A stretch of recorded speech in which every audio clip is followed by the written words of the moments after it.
If you have ever had a conversation with someone about the education system and how we're not teaching people skills that they need for real life, then this is an episode that you're really going to like. I connected with Alan over LinkedIn when we were talking about other startups and the Discover Startups project as a whole, and his story really jumped out to me. He's got a really varied background from a career perspective, but what he's building with CoLab is something that I think is magical for young people these days. Anyone that's worked in a corporate job knows that, yes, it's all good and well knowing your maths, your English, your science, but what really matters is the problem solving, is collaboration, is managing stakeholders, is working together in a team. And these are just skills that aren't taught in schools in a traditional way. Yes, they might be learnt through sports teams, but they're not traditionally taught. And CoLab is giving teachers, parents, institutions ways to help children learn these skills in a fun, engaging, and gamified way. Whether you're in the education system, you have young children, or whether you're just interested in learning more about how we set people up for success in the future, I think you're going to love this episode. So please, please, please, please, if you haven't already, hit subscribe to the channel. We would love your support. The more subscribers we have, the more startups we're able to feature and the bigger this channel gets. So it would mean the world to us if you could show support for us and all the amazing founders that we're speaking to by hitting that subscribe button today. Anyway, with all of that said, on with the call. If I take myself as an example, I did everything I was supposed to, went to a good school, earned a good degree, joined a good grad scheme. But when I entered the world of work, I was really unprepared. I could replicate reports, but I struggled to come to my own conclusions. I passed my exams, but I didn't really understand what made a business tick, what made it successful. And then it really didn't come together until I was learning by doing. I was forced to deal with failure, accept failure as the first attempt at learning. And that kind of gave us the spark of, couldn't education do more than just help you with grades and help you get into a good uni, a good school, a good grad scheme? Alan, thank you so much for jumping on the Discovery call with me today. I'm so excited to get to learn more about CoLab. Thank you for having me. It has been really exciting finding out a little bit more about what you've been building offline before we got the chance to talk today. For any of those that don't know you, though, who are you and what is CoLab all about? So I'm Alan. I am a fractional chief of staff for startups by day. In my spare time, I'm a co-founder of CoLab, which is an online education program that combines live coaching with escape rooms and games to teach kids the skills they need for life. You talk about sort of, my background. It's quite squiggly.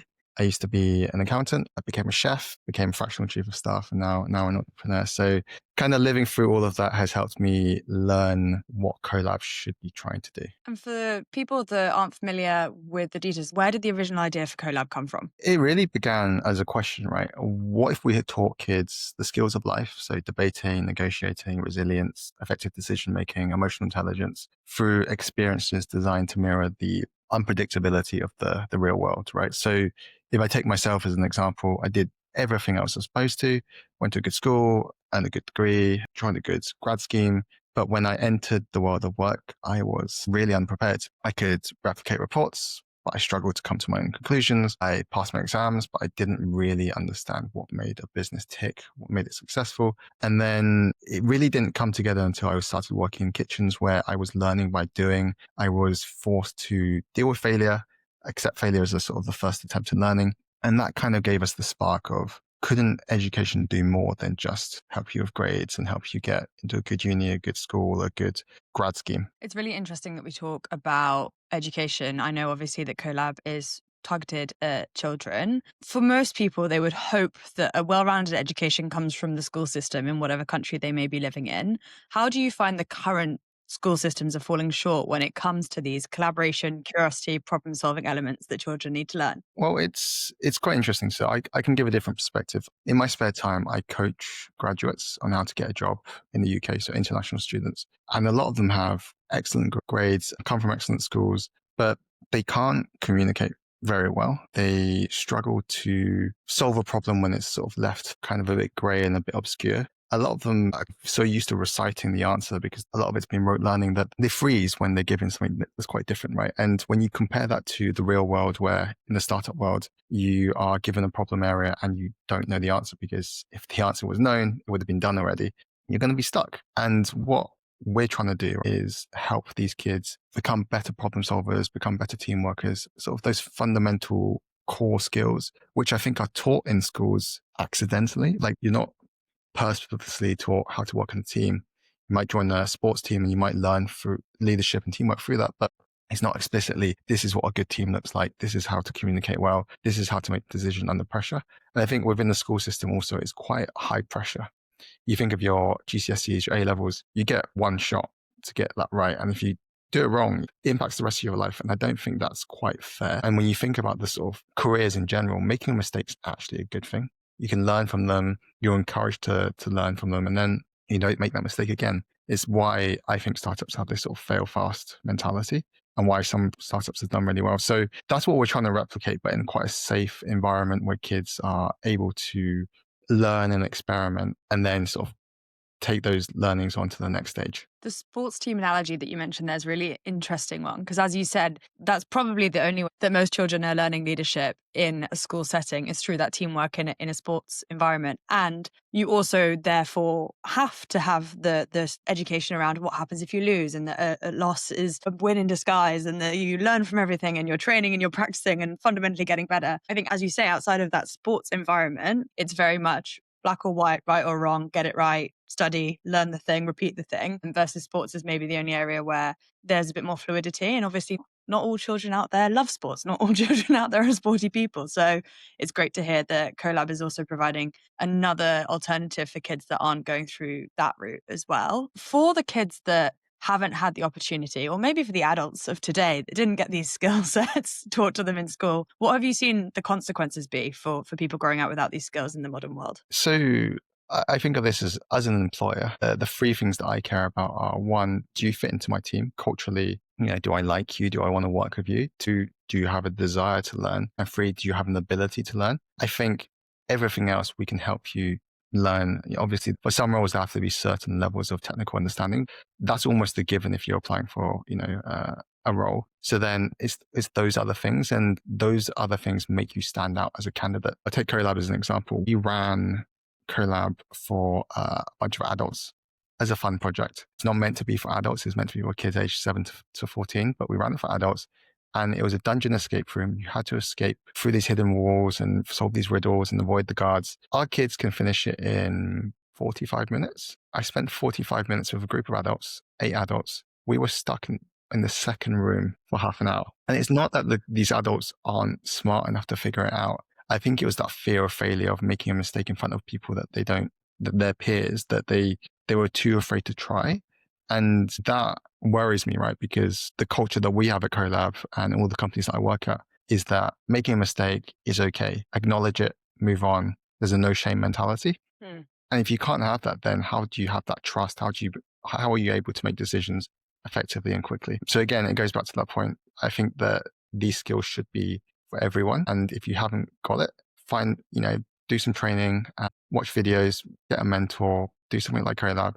It can help you unlock a lot of extra abilities that can supercharge your career. Those adults that you ended up working with, or that ended up being testers of CoLab without maybe realizing, how did that conversation come about where you went, we've got this amazing tool that we're using to teach children, let's try it with adults? How did that happen? So we work with quite a few schools, and we work with quite a few organizations who are in the education space. And before I say, let your kids try it, I say, you try it as an adult, experience what they're going through so you understand what we're trying to do. If you look at CoLab on the very high level, you might think that it's just a game, a discussion, an escape room, but actually all of our challenges are built with a very intentional learning objective in mind. So escape room example I just gave you, if you get caught by a guard, all of you get sent back to the beginning. So there's a real emotional intelligence piece, because if you get sent back 10 times and it's because of me, you're going to get frustrated. How do you have that conversation? How do you stop it happening again? It requires you to be a leader, to step up and say the right thing, but also handle it the right way. And this is what we try to do. So these adults would play it, and then we try to let them experience it. We then give them feedback as if they were the students and approach it in a very personalized way. And actually, some of these people have taken it away to their own workplaces, and they've implemented a lot of these techniques, like being quite open to feedback. Radical candor, right, is quite a really powerful tool they use. It's making a difference. And I think if we could do this for adults as well, we would, but it's not the area that we love. For me, working with children, helping them build those foundations from a young age, and then letting them do great things afterwards has that multiplier effect that we really care about. It's really awesome. And I think the work that you guys are doing, I mean, the fact that it's having such a big impact on adults, let alone the children, is also really exciting. We've touched on it a couple times, but I think now would be a really good time to understand more about what CoLab actually does. What is it? How does it work? And how do students get involved with it? Yeah, so kids from around the world, aged between 7 to 14, will join an online class for an hour a week. So we have different classes throughout the week, and you can choose one, you attend it, and you'll meet, kids from Japan, from India, from the US. We've got quite a wide scope. So sometimes I'm teaching at like 2 a.m. in the morning. Not ideal, but sometimes, if the teacher's ill, we have to jump in. And basically, you will join this class for an hour and supported by 2 live facilitators. These 10 to 12 kids will explore a challenge. So they're given an option of a game, a discussion, and an escape room, and they have to vote and decide which one to do. And through that process, to develop agency and, confidence in their own voice. They have to learn how to negotiate and share, and then go into the challenge, and they'll play the challenge, and we won't tell them how it works, right? So it's all about them exploring, experimenting, trying, failing, laughing together. And through that process, they'll start to learn without realizing. So one of the challenges that we built recently is called a CoLab cookie thief. So essentially, we built an online version of what CoLab's office would look like. And then we had all these NPCs embedded. We put a story around it. And we said, someone has stolen these cookies. Who is it? But basically, we give them different stories and different opposing pieces of evidence. And the kids have to go about and decide who actually stole it. They then have to justify that at the end by saying, this is the evidence that I saw. This is why I think it's you. This is why I think it's Nigel. And they also have to explore hidden rooms. And through that process, they then develop how to be critical thinkers. They have to develop their voice and how to communicate. They develop how to share knowledge. And it's learning by doing, right? Going back to that chef example, for me, I think that it's one of the best ways to learn. And, when you're supported by 2 coaches who can guide and nudge and give you suggestions throughout, you really do learn so much faster. And even though it's an hour a week, we've had parents say to us, my son's more confident, my daughter's making friends easier, my daughter's using more inclusive language, they're learning stuff I learned at business school. And it's really cool to get this feedback from parents. And I wish you could do more, but the biggest challenge we have is finding the right facilitators. All of our facilitators are incredible. I've interviewed maybe 200 people. We've hired 9. And the reason they're so special is because they really do put the kids first. So they will always go that extra mile to support and nurture them. They'll prioritize decisions based on what benefits the kids the most rather than the business. They understand how to model behavior. They create an environment where kids thrive. And I think all of this means that kids feel trusted, they feel empowered, but they also aren't afraid of trying and making a mistake. And that's kind of the ethos at CoLab.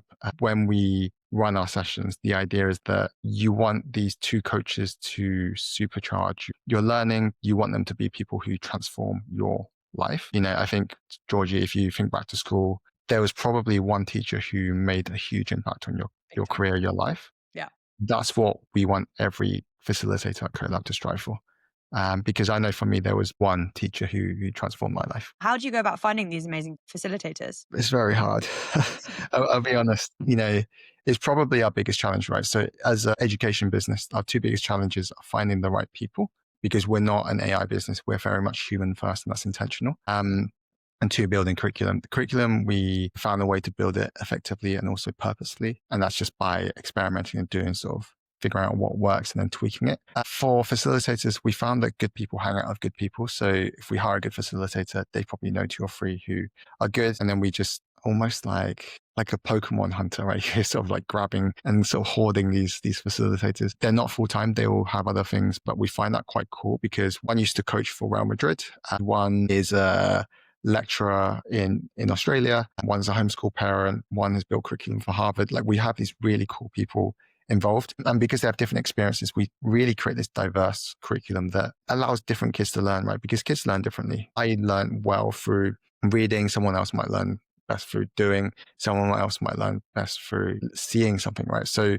we have these different approaches to learning, which is why we have the game, the discussion, the escape room. And to give you a few examples to sort of really bring this to life, one of our challenges is a build your own adventure game. So the kids will read a story, they'll see a video, and it tells them that they are these lemur foxes who are going extinct, kind of like Avatar, right? So these lemur foxes are going extinct, and you have to make decisions to help them grow back and become, higher in population. And they have to make these different decisions, and each decision has a consequence and they get a score. And we find that it's not just about making the decisions, it's about the kids get really immersed into it and they start to really care about these animals. They start to think about the wider environment. They link it back to the macro ideas that we have. So chopping down a tree, they might start talking about actually that's bad for the environment. It doesn't just impact the lemur foxes, it impacts the entire environment, the ecosystem. They talk about, do we put a ban on hunters? Great, you could put that ban on, but that doesn't stop them. And then they start going really deep, and the facilitator can then use this to bring it to life and actually tie it back to real world situations. And that's where a lot of the learning happens.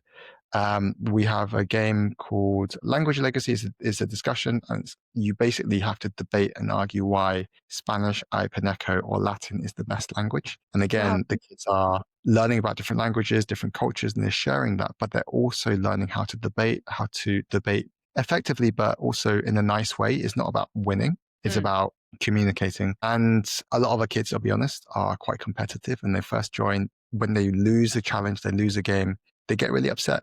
But by reframing to say, actually, it's not about the winning or the losing, it's about the experience, the journey that you're on, the people you're hanging out with, and what you're learning from that.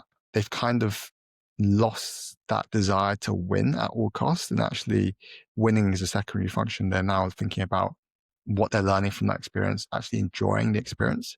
Because I think a lot of kids and a lot of adults actually can't be in the moment. They're always thinking, what do I need to do next? What do I say next? And actually, that's quite stressful. Yeah. I've kind of gone on a really long-winded thing here, but if you were to ask me what CoLab is, I would say it's a third space where kids from around the world can meet, make friends, and learn, but learn in a way where it's suitable for them, where they're engaged and they want to be there. And I think that is the biggest challenge in education right now. I couldn't agree more. And I think it's a really interesting topic of how you provide that additional real world education. It's definitely something that is being discussed in politics, in lots of different spheres right now. And for you guys to be able to provide a solution that's already out there, it's not theoretical, it's something that teachers and parents can get involved in right now, is really, really admirable. The point that you also just said about that competitive nature really jumped out at me. I think myself and probably most people listening have probably worked with someone who's maybe come into the workplace extremely competitive and has potentially sort of bulldozed cultural norms or team dynamics, and it's led to an interesting work environment. I wonder how they would respond to the game, but also it feels like you're helping these children develop in ways that when they do come into the working environment, they will come in with that collaborative attitude, that they're able to become really great team players and help businesses move forward. Well, that was always the intention, right?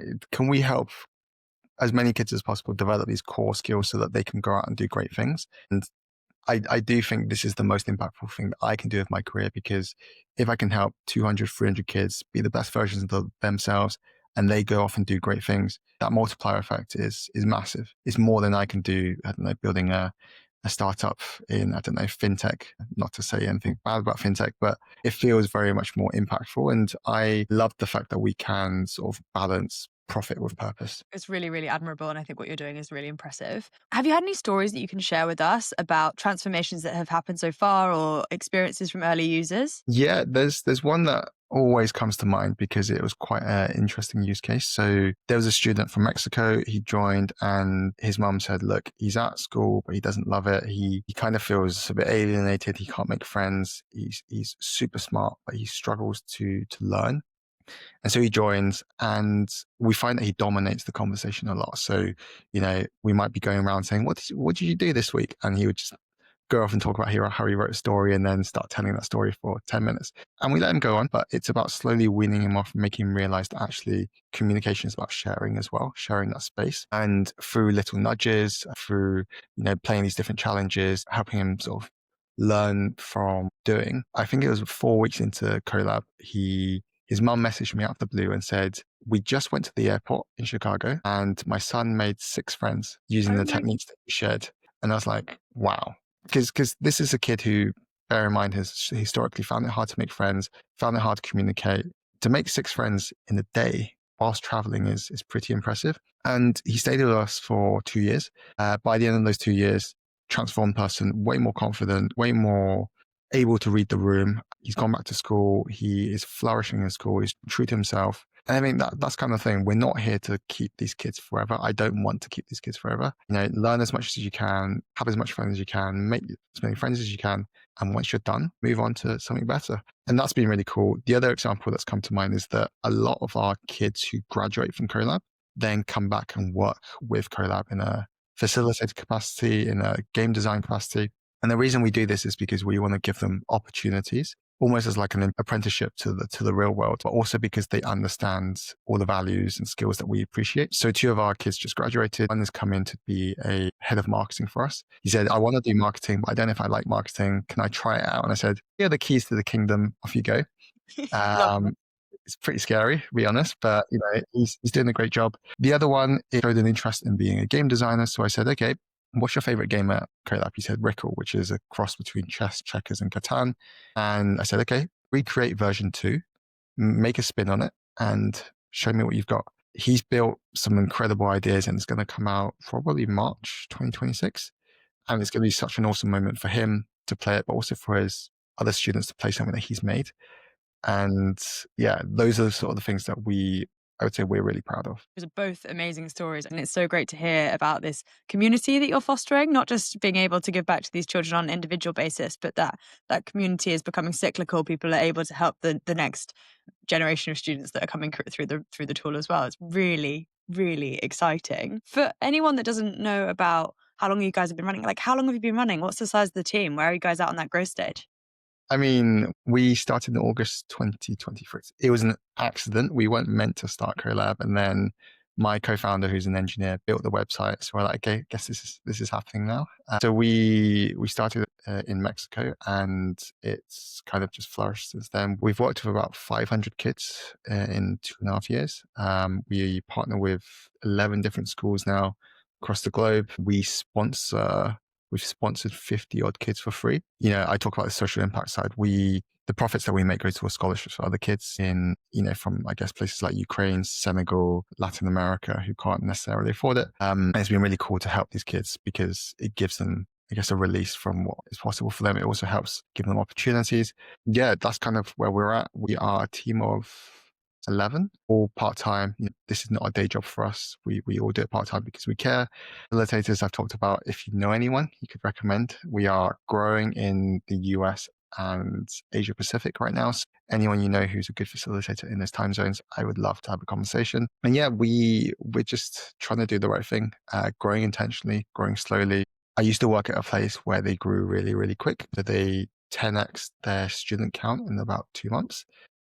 Great for them, but then really bad for the students' experience, really bad for facilitator onboarding, and the quality just dropped. And I don't want to replicate that. So for us, it's, we grow intentionally and slowly, and it enables us to be agile and tweak. And then if we see an opportunity and actually there's a desire to grow more, we'll grow, but maybe one cohort a month at most. Amazing. It's really great to hear about the sustainable growth aspect of that. I think there's lots of companies that would lean into grow at all costs, but the fact that you guys are prioritizing the experience for the children is really exciting and something that I think a lot of founders can listen to and know is the right way to approach things. For anyone that has been listening that is maybe a teacher or a parent or an auntie or an uncle or someone that thinks this would be great for a child that they know, what's the best way for them to find out more about CoLab and get involved? So drop me an email or go to collaborationlaboratory.com, or it's a very long URL. Yeah, just drop us a message, come to a trial for free. We don't charge for the first session. Come and experience it, enjoy it, see if it's right for your kid. We are for anyone, but we also recognize that we're not for everyone. So if it's right for your learner, your kid, try it out. And if it's right, sign up. We have different time zones and cohorts. We also run occasional events every 2 months. It's free, it's for the community, and it's just a chance for you to meet other kids from around the world, to learn new skills, to play different games. Yeah, and if you're a teacher, we run in schools, but we're very particular because the setup has to be right for it to work in the school. If you're sat in a classroom and all the computers are really close to each other, you're going to hear the reverberation of the sound and feedback of the mic, which isn't great. Firewalls are obviously an issue. And some schools are very particular about not letting kids from other areas access it. So safeguarding for us is a real priority. So we have to make sure that actually it works for you and also for us. But actually, just talking about schools, Georgie, we will go into schools and we run it, and it doesn't just benefit the kids, it also benefits the teachers. So the teachers would typically sit in as a teaching assistant for us, and they will, through seeing and watching and observing, or take a lot of the techniques that we use and they start using that in their own classrooms. We were working with a school in Southwest London, and they basically said attendance, grades, engagement was all up as a result of the teacher using these new techniques in the classroom. And if you think about the challenges that most schools are facing right now of engagement issues, absences, grades even, I think we could benefit. But again, we're not for everyone. It has to be right for your school. We're very Montessori-esque. We're very much about Socratic questioning, and that's not for every school. But if it is right, drop me a message. I'm on alan@collaborationlaboratory.com. Fantastic. Well, I will make sure to put the website and your email in the show notes. So anyone that wants to get in touch with Alan, you'll be able to find them there and reach out. I guess to finish up with the last couple of questions, Alan, which are maybe more for other startup founders that are listening here today. You've obviously been on this journey for a little while and have got a really varied background separate to CoLab. What has been the hardest part about building this business for you? And what advice would you give another founder that is just starting out on their entrepreneurial journey? Good question. First and foremost, I never wanted to be an entrepreneur. So, probably the wrong person to ask, but it's been a really great learning experience. And I think the one thing I've taken away, I give as advice to my clients as a fractional chief of staff, is that don't surround yourself with yes men. You want people who are willing to stand up and speak up when things aren't right, because that's the only way to really improve. And, sometimes it can be difficult to hear that feedback because it's your baby, it's your startup, it's your company, but actually hearing it and then being able to actually take the right steps to fix that problem is not just a very good employer branding thing for you, because people will want to work for you, but also it will 10x your company. Yeah, I would say that's probably the best piece of advice I could give. That's a very good tip, and one that I myself will take to heart, and I hope that others listening take to heart as well. My final question for today, because we believe that a rising tide lifts all ships, is to get you to recommend another startup out there that you're either connected with or that you admire that we can try and get to feature on the show. So what's another startup that you want to shout out today and why? So there's a brilliant social impact business called Earned. It's founded by Lauren and her co-founder. And the idea behind it is that they partner with exclusive companies who offer experiences that money can't buy. And to get these experiences, you have to volunteer your time to paint the school or do some sort of social activity that benefits the community. And once you've done that, you get these things called earned thank yous that then give you a free stay at the Sea Containers Hotel, or some really cool experiences. And you're also doing good for the community, for the local environment. So yeah, I would absolutely recommend checking them out. I have really wanted to take part ever since they launched. Every single time they're sold out. And so Lauren, if you're hearing this, drop me a message. I would love to take part. Just open it up. Amazing. Well, I'll make sure to reach out to Lauren and hopefully get her on the show so that we can all learn more about Earned. Alan, thank you so much for your time today. It has been fantastic learning all about CoLab. I hope that anyone listening that is an educator or has children can take this away and start to explore alternative education for their children as well, to teach them these skills. It has been such a pleasure. Georgie, thank you so much for having me. It's been great. If you enjoyed that episode, you can support Alan and what he's building with CoLab by following them on social media, checking out their website, and sharing this episode with a friend. And if you like what I'm bringing you here from Discover Startups, I would love if you could take a second to subscribe to our channel and sign up to our newsletter. That way you'll be the first to know every time a new episode drops. That's all for today, but I'll be back soon with another founder, another startup, and another story for you to discover. I hope you all have a fantastic day.